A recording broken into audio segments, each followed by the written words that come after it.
Hello everyone, this is Mr. Ege, user-friendly instructor, and we're going to talk about the lesson 1, settings. About step-by-step initial settings of AutoCAD for the convenience and productivity reasons, and those settings has to be made once instead of every single time, and I will explain why and each one of them. There are 8 settings, that 8 steps of settings that I would like you to do at least once so that you don't have to do it every single time. First of all, the units. Units is very important because whichever country you will be in or whatever practice you're working on, there is a different units for engineers, architects, and designers. I'm going to ask you to set your units to engineering initially, and then you change it if necessary, but most of the time engineering units would be enough. Second, I'm going to ask you to set your limits. Limits is your paper size. If you're working on a large project like a building project, a residential building, perhaps the size of the land approximately is your limits. If you're or you can simply double the size that you need on the paper. For practical purposes, I'm going to set the limits to letter size or NCA size papers. Third, we're going to talk about the zoom and all, and it's zoom and all and zoom and other sub-commands are extremely important because they are your controls over the virtual space. And we're going to talk about that for a while. And number 4, next thing to do is options and change the screen color. Right now, the AutoCAD default screen color is white. White is very, very bright color for eyes. Too bright for eyes for look at the screen for hours and hours. If you're in front of the computer, like many people, for 8 hours a day, the white is going to wear off your eyes and you're going to get tired. Your eyes are going to get bloody, and there is no need for this. We can change the color to black background. Black is much better color, and it is this out of practice, believe me when I say that. Number 5, I will ask you to set your object snaps, turn them off. Sometimes you need to turn them on. Grid on or off, depending on what you need, and snaps off. Number 6, we're going to talk about the special command, very, very undocumented command. You're going to have time to find about this particular command called MV setup. What it does is just it brings up a title block, and title block is another professional tool that you need to use in every single drawing. Number 7, save as, and AutoCAD drawing has to be saved as a template file so that you can use it over and over without going all these 7 steps every single time. This is a waste of time. It's not productive, so you want to do it at once and you don't want to repeat it again.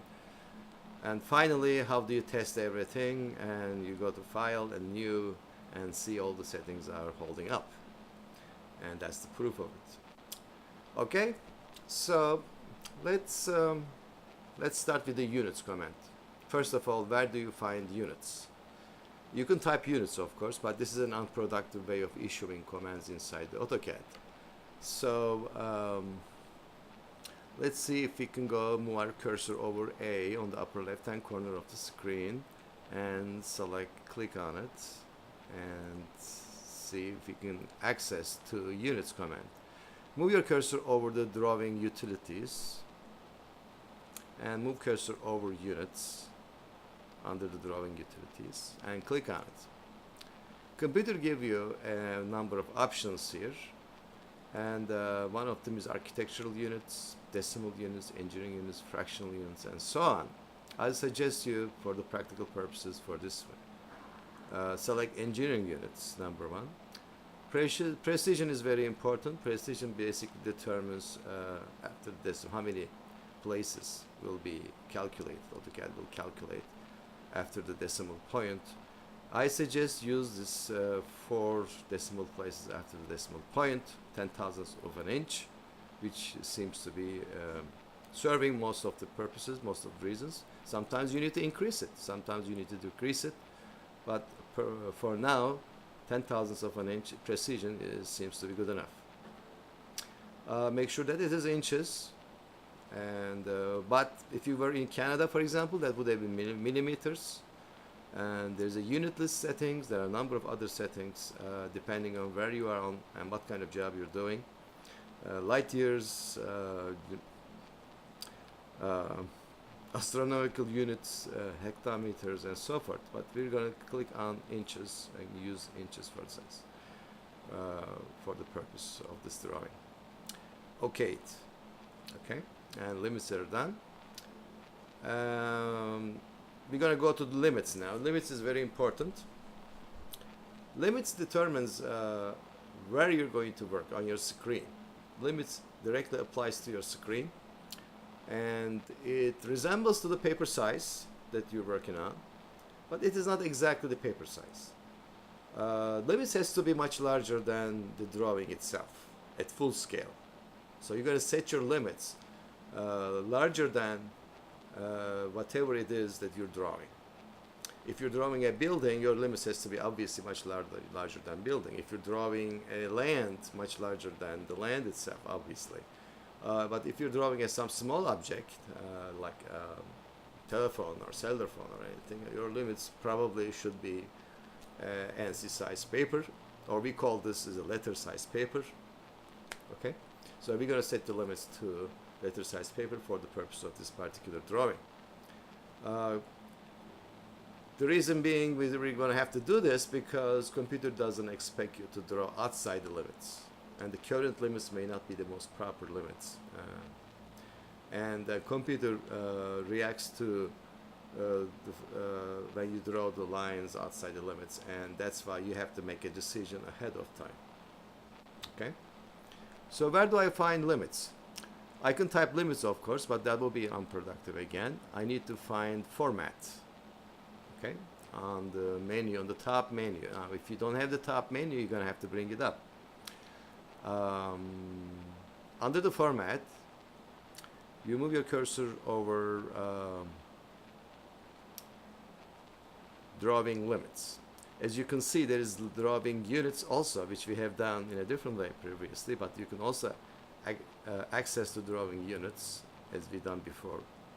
But go to the drawing limits under the format, click on it, and at the command prompt area it's going to ask you the lower left hand corner of the rectangle of the drawing limits. Limits is a rectangular area, and if your computer knows two opposite corners, x and y coordinates of two opposite corners, that will be enough for the computer to set it up for you. So it's suggesting inside the chevron marks right now I can see 0, 0 feet 0 inches, 0 feet 0 inches, and if it is okay, and most of the time lower left hand corner 0, 0 is a proper point to pick. So I'm going to press enter to accept the default value suggested. Instead of typing 0, 0, I'm not typing that because it's already default is already what I want. So enter. Now it's asking me XY coordinates of upper right hand corner. Upper right hand corner is suggested to me is 12 inches by 8 inches or 1 foot by 8 inches, and this is not good because, as we said before, it's going to be A size paper. A size paper, as you know, 11 inches by 8.5 inches. So this is different. So I'm going to type 11, 8.5. This is ANSI.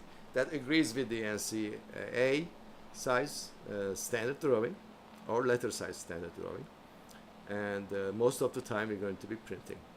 Use these drawing papers. That agrees what paper I have inside the laser printer. So my x coordinate is 11 and y coordinate is 8.5.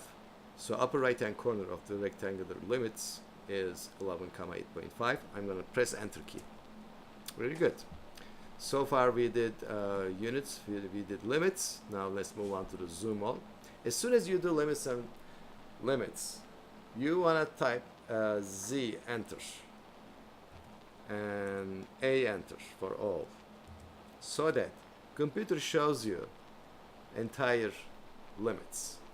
When you type Z for zoom, and there are multiple options over there, there are like extends, previews, and so forth, but you type A, that means all, instead of typing A-L-L, you type simply A, and computer understands that. And computer shows, adjust your screen to the maximum size limits that you just declared. So which is good.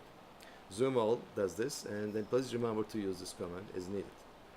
And finally, the screen is way too white, way too bright for my eyes, and for anybody's eyes for standing in front of the computer screen for long hours. So we're going to change the color of the screen. And perhaps best color for me at this point is changing the color, white color to black color. Black color is better for eyes, easier on your eyes.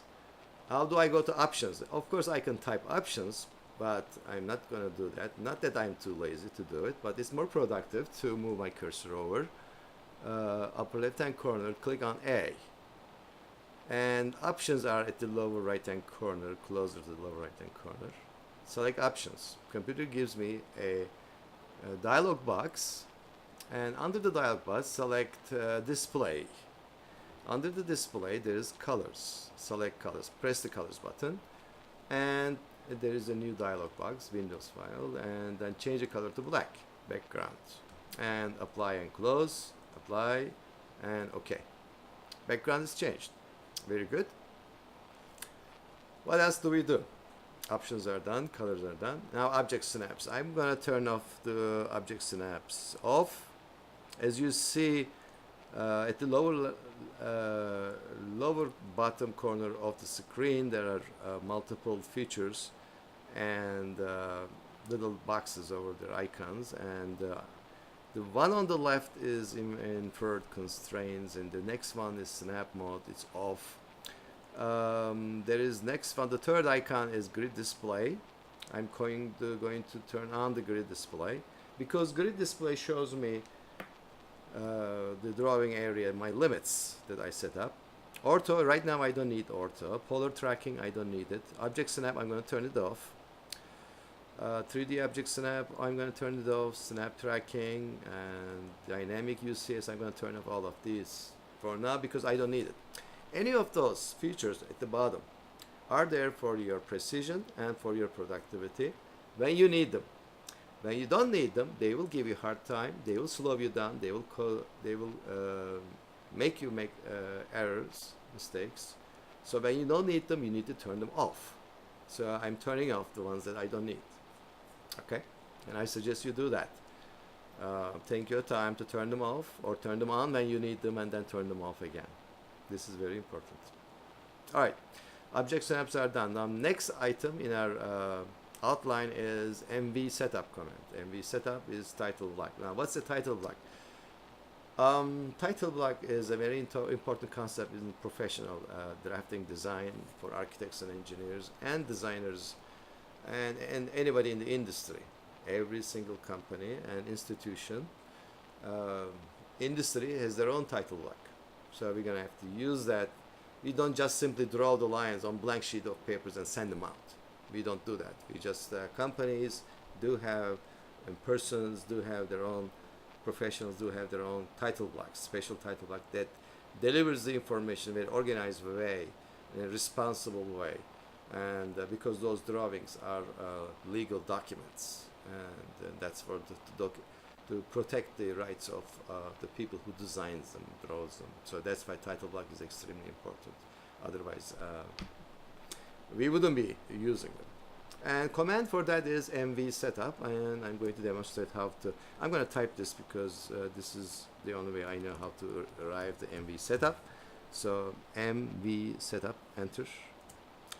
And computer asks me enable the paper space at the bottom, command line, yes or no. Y for yes, and the default is Y, so I'm going to press enter. And all of a sudden we switch to paper space. And it gives me multiple options here. One of them is title block option. Last one to the second one to the last. So I'm going to enter T because T is capitalized under the title block. T for title block option because that's what I want. And then now it gives me an option of default option of insertion of the title block, and I'm going to take this by pressing enter, insert the title block. And now it's asking me what size title block I want, and all the sizes, and NCA BCD. NCA is number 7, so I'm going to type 7. That lines up with number 7. Enter. So that's A size paper title block. Ba-bam. Everything is pretty much ready right now in front of me. So enter to end the command. You can simply zoom into the corner and move the title block with M enter. Okay, where it's supposed to be.